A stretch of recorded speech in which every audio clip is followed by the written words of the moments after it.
धन्यवाद।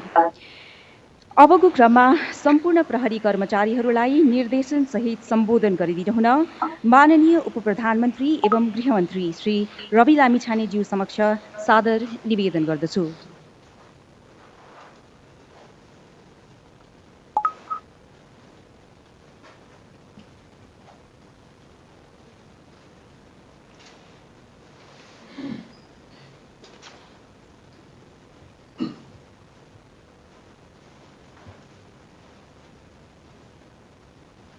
श्री प्रहरी महानिरीक्षकज्यू, प्रहरी अतिरिक्त महानिरीक्षकज्यूहरू, प्रहरी नायब महानिरीक्षकज्यूहरू, प्रहरी वरिष्ठ उपरीक्षकज्यूहरू र उपस्थित सम्पूर्ण सिनियर प्रहरी अधिकृत, जुनियर प्रहरी अधिकृत तथा जवान साथीहरू, सर्वप्रथम आज मलाई यस नेपाल प्रहरीको यस्तो पवित्र सङ्गठनको प्राङ्गणमा स्वागत गरी यस कार्यक्रमको आयोजना गर्नुभएकोमा प्रहरी महानिरीक्षकज्यू लगायत सम्पूर्ण प्रहरी अधिकृत ज्यूहरूप्रति हार्दिक आभार व्यक्त गर्न चाहन्छु। विक्रम सम्वत 2012 सालमा प्रहरी ऐनको व्यवस्था पश्चात विधिवत रूपमा स्थापना भएको यस नेपाल प्रहरी सङ्गठनको लामो गौरवमय इतिहासमा नेपाल प्रहरीको भूमिका र योगदानको म मुक्त कण्ठले प्रशंसा गर्न चाहन्छु।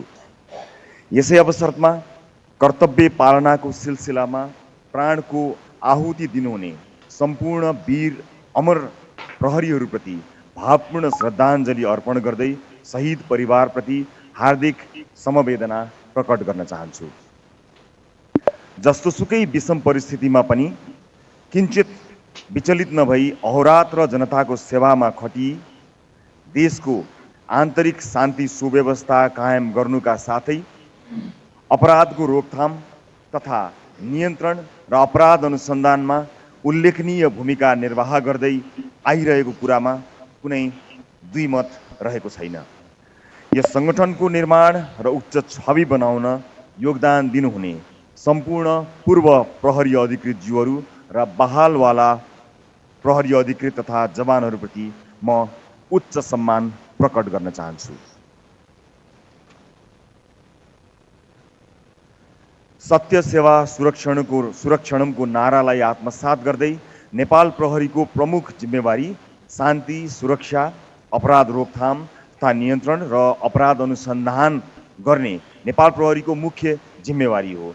यस सङ्गठनको विकास र विस्तार तथा प्रहरी कर्मचारीको वृत्ति विकास गर्ने कार्यमा पूर्ववर्ती सरकारहरूले के कति प्राथमिकता गरे र ती प्राथमिकतामा परेन मलाई त्यति थाहा भएन, तर अब पक्कै पनि प्राथमिकतामा पर्नेछन् भन्ने म विश्वास दिलाउन चाहन्छु। आवश्यकता अनुसारको प्रहरी कार्यालयहरूको भौतिक संरचनाहरू पक्कै छैनन्। तल्लो तहका प्रहरी कर्मचारीहरू ब्यारेकमा कष्टपूर्ण तरिकाले सुत्नु परेको अवस्था छ। प्रहरी प्रधान कार्यालयमा कार्यरत कर्मचारीहरूका लागि आवास गृह छैन। स्केलमा पाउनुपर्ने सामानहरू समयमा तोकिए बमोजिम पाउन नसकेको अवस्था र महँगी अनुसारको रासनको व्यवस्था नहुने अवस्थाको अब अन्त्य गरिनुपर्छ। म यसमा प्रतिबद्ध छु।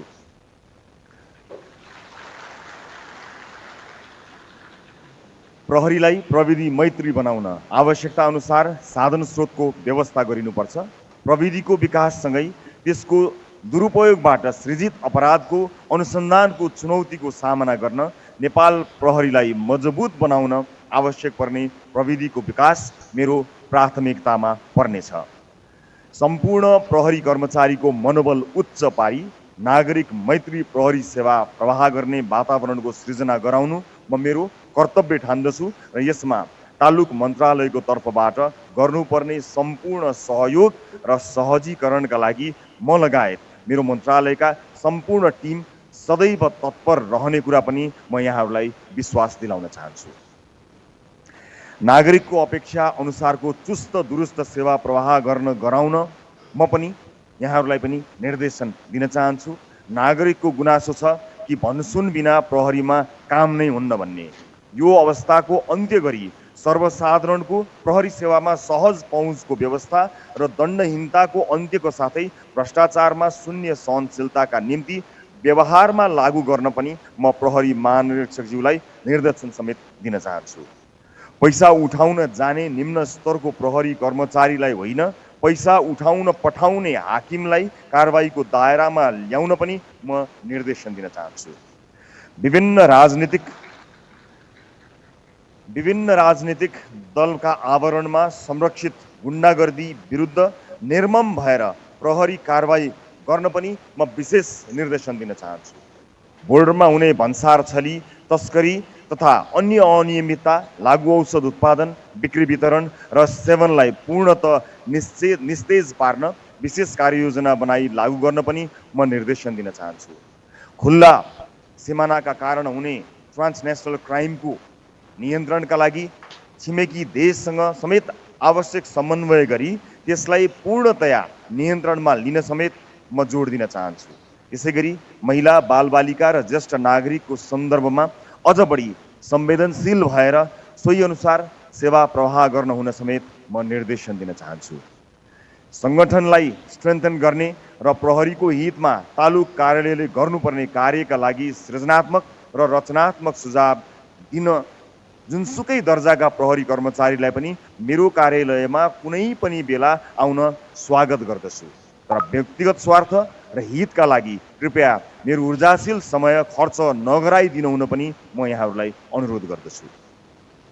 म तपाईँहरूको सरुवा, बढुवा र वृत्ति विकासका लागि मापदण्ड तयार गरी लागू गराउन चाहन्छु, न कि भनसुन, नातावाद र कृपावादको आधारमा। सरुवा बढुवाका लागि नेताहरूको घर धाउनुपर्ने बाध्यताको अन्त्य गरी मापदण्ड कार्य सम्पादनको मूल्याङ्कनको आधारमा बढुवा र सरुवा गराउने व्यवस्था कडाइका साथ पालना गरिने पनि म यहाँहरूलाई जानकारी गराउन चाहन्छु। हाम्रालाई होइन, राम्रालाई उचित स्थान दिइनेछ। राम्रो काम आफै देखिन्छ, त्यसलाई कुनै सामाजिक सञ्जालबाट प्रचार गरिरहनु पर्दैन। हामी त्यस्तो संयन्त्रको विकास गर्नेछौँ जसबाट तपाईँको कामको मूल्याङ्कन सोही अनुसार हुनेछ। कानुन कार्यान्वयनको सिलसिलामा कसैको दबाव र प्रभावमा नपरी निष्पक्ष र पारदर्शी भई कानुनले दिएको अधिकार निश्चिन्त भई प्रयोग गर्न समेत म सुझाउन चाहन्छु। तपाईँले गरेको कानुन सम्बद्ध कार्यको जवाफदेहिता म आफै लिनेछु, त्यसको बचाउ म आफै गर्नेछु। तर गैर कानुनी कार्य गरेमा तपाईँ स्वयं जवाफदेही हुनुपर्नेछ र त्यस अवस्थामा तपाईँलाई कसैले पनि बचाउन सक्ने छैन। मलाई थाहा छ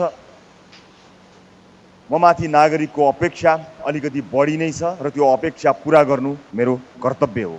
तपाईँहरू सबैको सहयोगले मात्र यो सपना र नागरिकको चाहना पुरा हुने हो। त्यसैले मेरो तपाईँहरू सबैमा अनुरोध छ कि सबै दत्तचित्त भई आफ्ना ठाउँमा इमान्दार भई कर्तव्य पालन गर्ने प्रण गरौँ।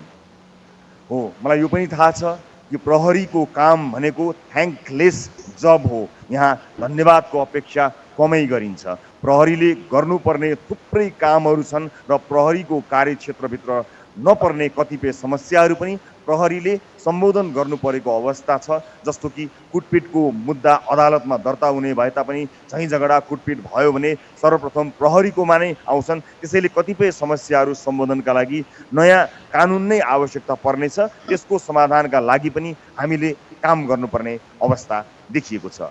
प्रहरीले चाह्यो भने सब ठिक हुन्छ र प्रहरी ठिक भयो भने सब ठिक हुन्छ भन्ने आम सोच र कति हदसम्म यो सत्य पनि भएको छ। त्यसैले प्रहरी ठिक हुनैपर्छ, किनकि प्रहरी पीडितका लागि भर हो भने पीडकको लागि डर हो। त्यो भर र डर दुवै प्रहरी नै बन्नुपर्छ।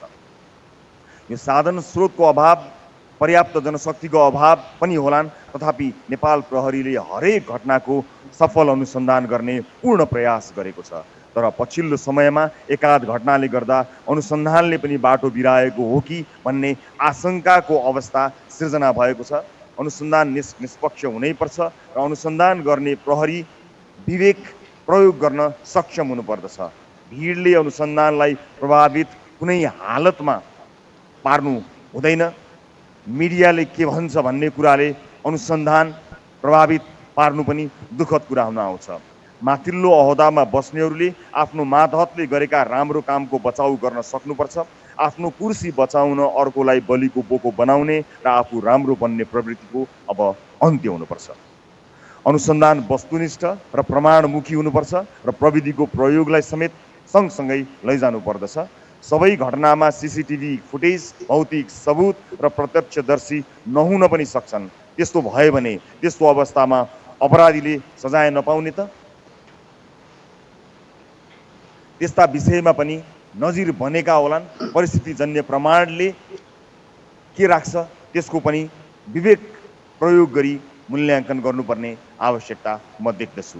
परिस्थितिजन्य प्रमाणहरूलाई त प्रमाणको रूपमा स्वीकार पनि गरिएका धेरै उदाहरणहरू यहाँहरू सबैलाई थाहै छ। त्यसैले प्रहरी जघन्य अपराधका घटनाहरूमा संवेदनशील हुनैपर्छ, पीडित मैत्री हुनैपर्छ।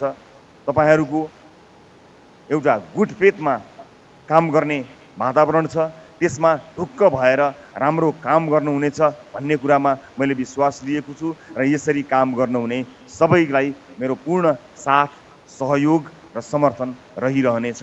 र आजका दिनसम्म हामीले जे जस्ता विषयहरूमा काम गर्न सक्यौँ र आम नागरिकमा जे जस्तो तरिकाले आफ्नो छवि बनाउन सक्यौँ त्यो आफ्नो ठाउँमा मूल्याङ्कनको विषय रहला। यस अगाडि भएका घटना, परिघटना र सङ्गठनभित्रका स्थिति व्यथितिहरू आफ्नै ठाउँमा होलान्, त्यसको उचित मूल्याङ्कन गर्ला।